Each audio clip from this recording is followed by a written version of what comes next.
Hey everyone, welcome back to Positively Questionable. Right now we're watching the World Cup game between Portugal and Spain, so we're going to keep this nice and short. So, on this episode, we're going to be reading out feedback, comments, and suggested topics from viewers addressing what we'd change about campus life, whether learning to swim or ride a bike is more important, who will win the World Cup, and more.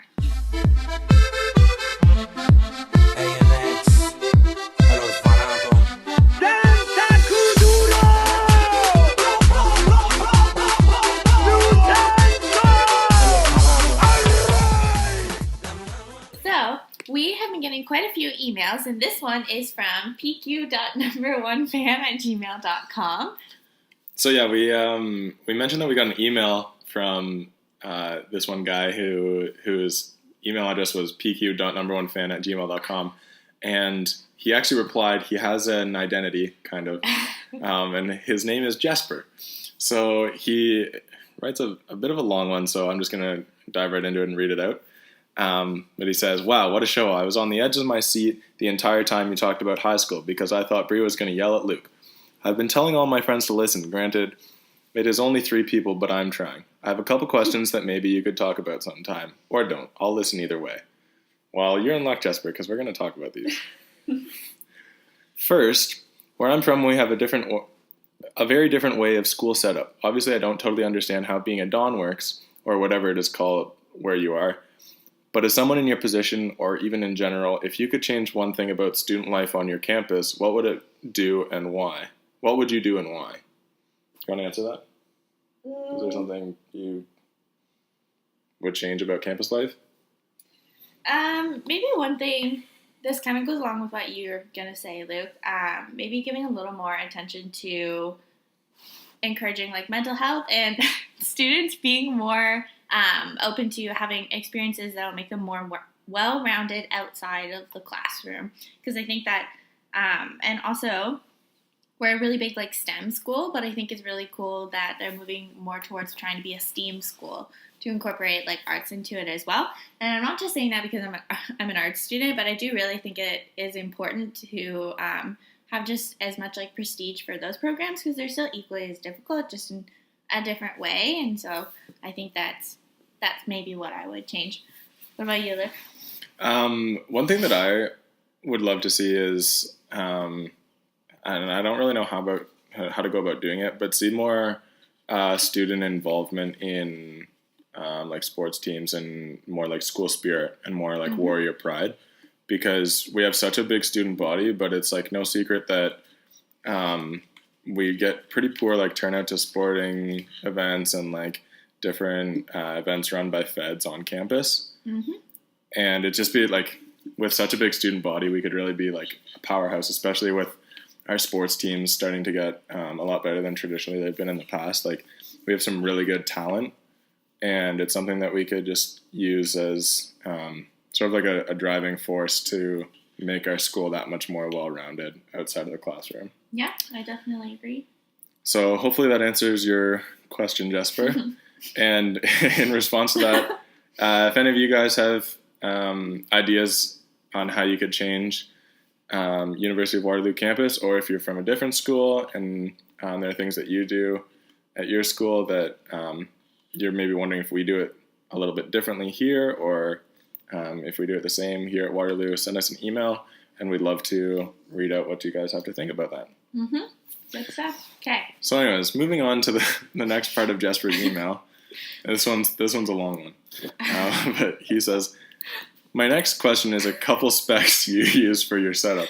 I also find it very interesting to compare different people's setups. Would you be able to share a few specs about your setup? Specifically, it would be helpful to know, 1, how many gigabytes of RAM does your computer have?" I had to actually look this up. I have 8 gigabytes of RAM on my 13-inch MacBook Air that I'm using. Next question is, what kind of microphone do you use? We're using the built-in microphone. I've been meaning to go home and get one of our like studio microphones that I have from my parents' place, but haven't gotten around to it.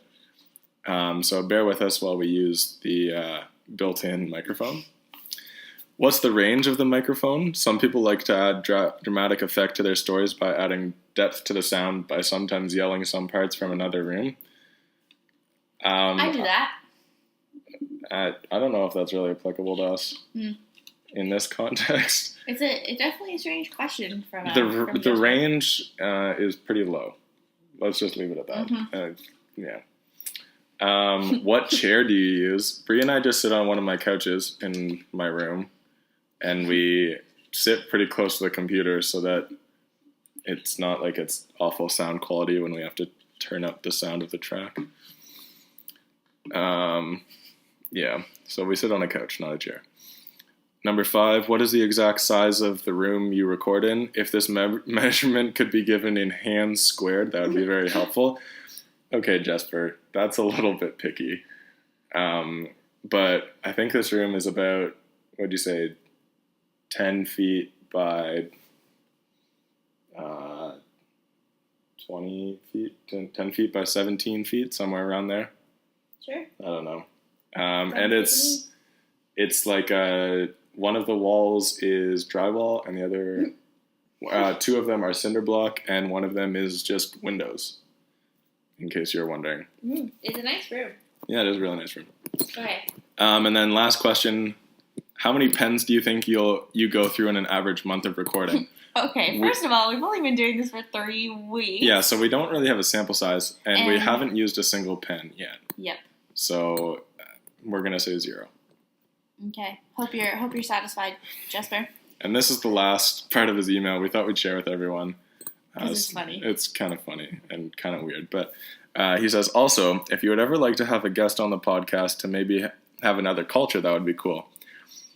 I am from one of the northernmost points of Norway, so I believe there's a bit of a time change. Thank goodness I work midnight, so I am always free from 4 till 5 AKDT time zone.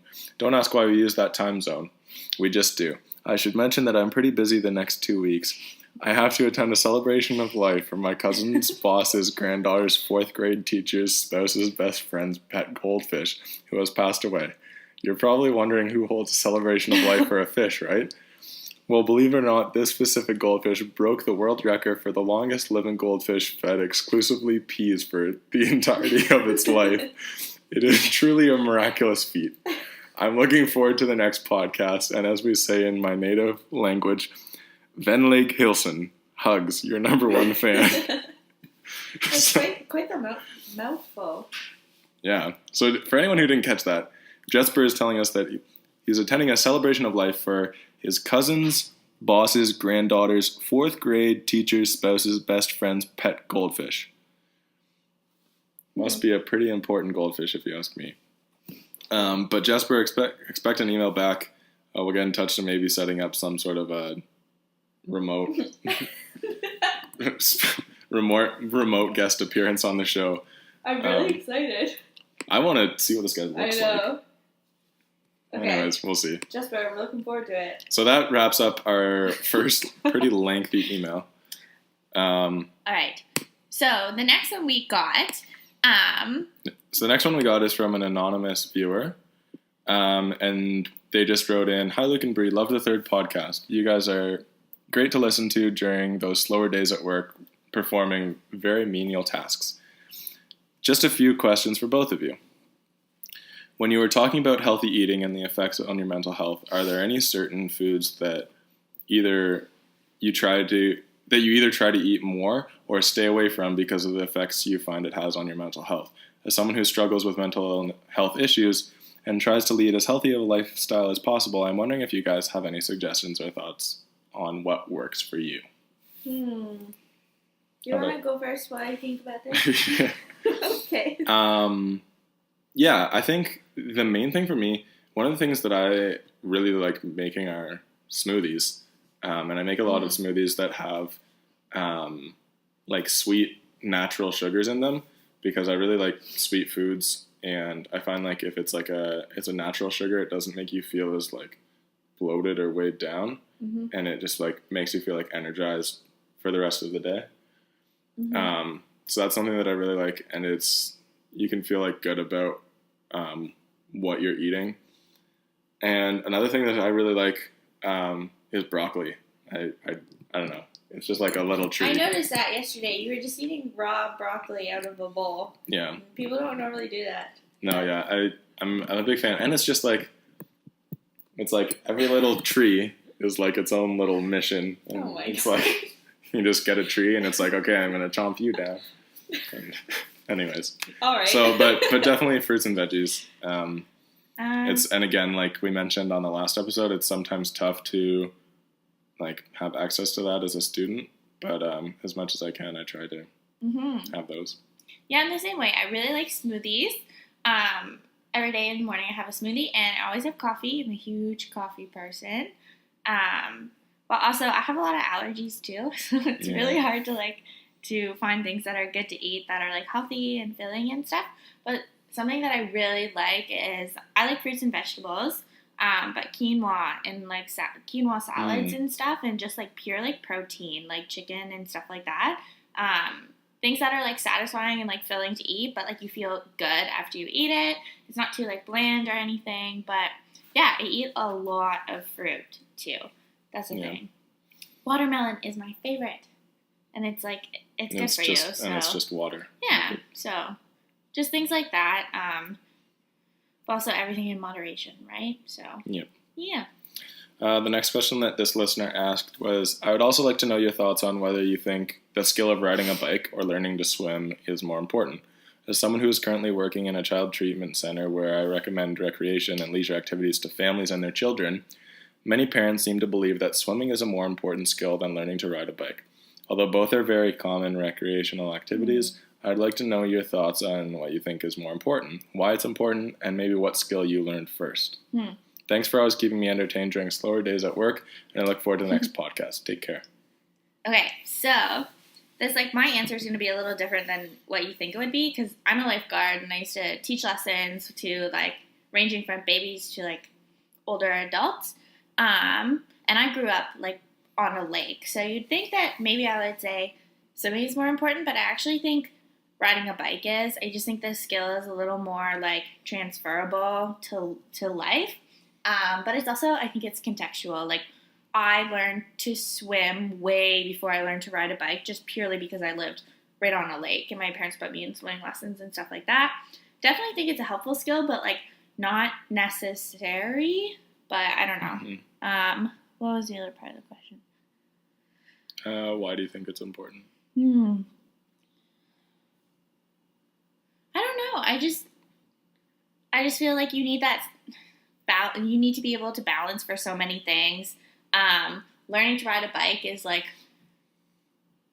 you learn how to pick up skills through trial and error. So just learning little things like that when you're little, and then being able to transfer that to other things, I think is just helpful. So what about you?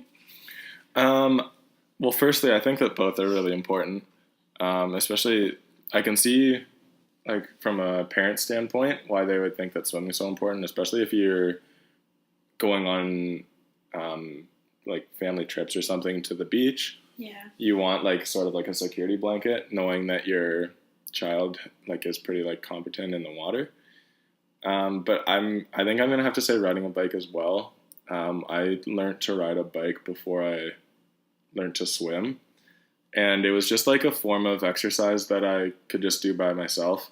Especially where I live, we have where I grew up, our driveway was a circle, so I would just ride around on my bike in a circle over and over, and I would pretend that I was a professional cyclist and race against myself and stuff, and it would keep me occupied for hours on end, and it was a way of also exercising. And also swimming, that can be taught regardless of whether your child is extremely competent in the water, let's say when they're 4 or 5, or if they're not. Accidents can still happen, or sometimes your body's just tired and you can't control what's going on, or if you're in the lake, a big wave hits you, and no matter how good of a swimmer you are, the undertow might pull you down. So it's a good skill to have, but I don't know, you never know what's gonna happen. So yeah, that's my opinion. Yeah. And I think with riding a bike, like Bri said, it just gives you like a bigger repertoire of transferable physical skills that you have. Like learning to balance, like that's a really big part that like helps with all of your coordination. And so I think I'd definitely say that both of them are really important, but I think that riding a bike is like more applicable. Yeah, this is an agreement episode. Unlike the last one. Okay, so our last email was from Adam. This is our friend, a little context. This is our friend Adam Urban. He was, when I was in first year, he was my Don. And he's a really nice guy. So he writes.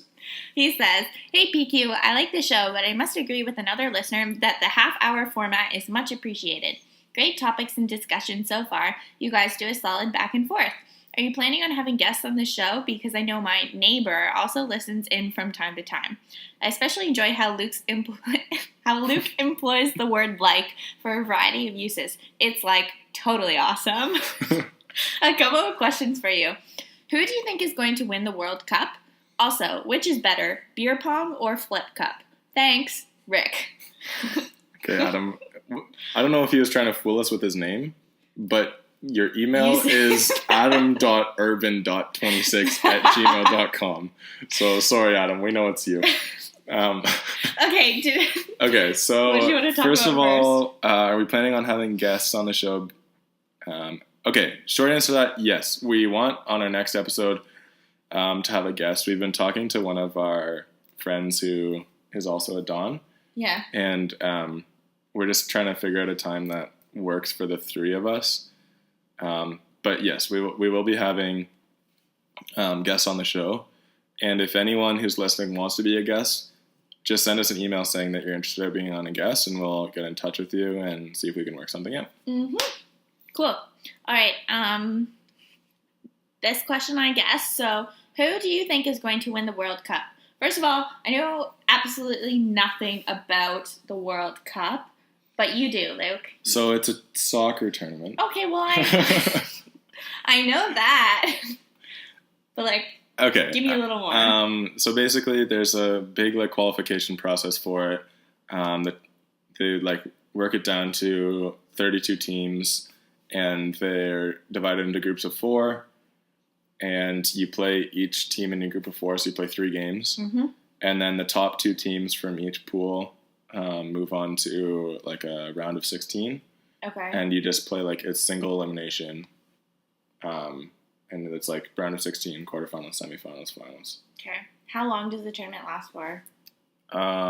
Usually around a month. We can figure that out. World Cup. I'll take your word for it.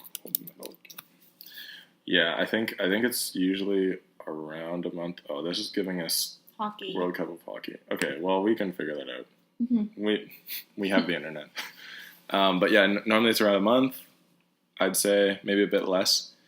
And normally, like it's like any major sporting event, it's really like there's good upsets. You'll have underdogs come out of nowhere to beat favorites, and and it's also being hosted in Russia this year. Fun fact. That's kind of cool. So for me, I have an answer to that question. I don't. I'm a German fan. Like my family's of German heritage, and my brother and I really started cheering for them at this like before the 2014 World Cup, and they ended up winning it. So that was really awesome for us. We were really happy about that.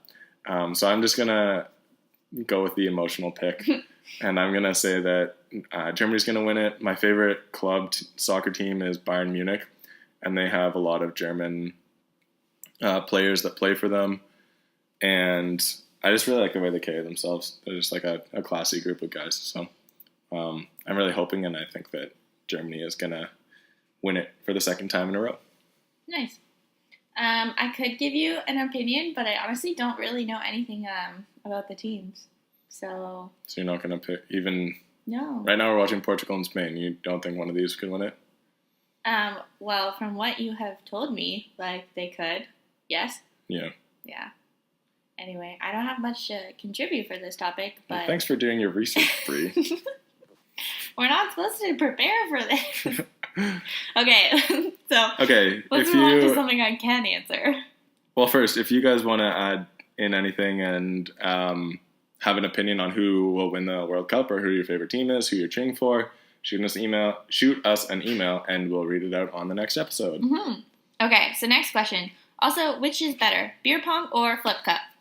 Okay, so we're not going to spend too long on this question. Because we are Dons. We're Dons. So we can't really. We don't promote binge drinking whatsoever. But I like the idea of beer pong over flip cup because it seems like a more social game. Yeah. And there's skill attached to it. It's like. Yeah. Flip cup takes like 2 minutes and then you're done and you're like, okay, let's play beer pong. Yeah. Yeah. Okay, that's all that we need to talk about that. You need more skill for beer pong, which. Yeah. Anyway, okay. So I think that's it. We were trying to keep it nice and short because our last one went a little bit longer. Pretty long. And people seem to like the half hour. And our last video has the least amount of views on YouTube. So we're trying to change that. But again, thanks to everyone who listens. Tell your family and friends. Send us an email. Let us know what we can do differently, what would make it more enjoyable, or if you want to be a guest on the show. Mm-hmm. Sounds good. Short and sweet. Yep. Cool. Can't wait to touch in with you guys next week. And as always, I'm positive, Bri's questionable.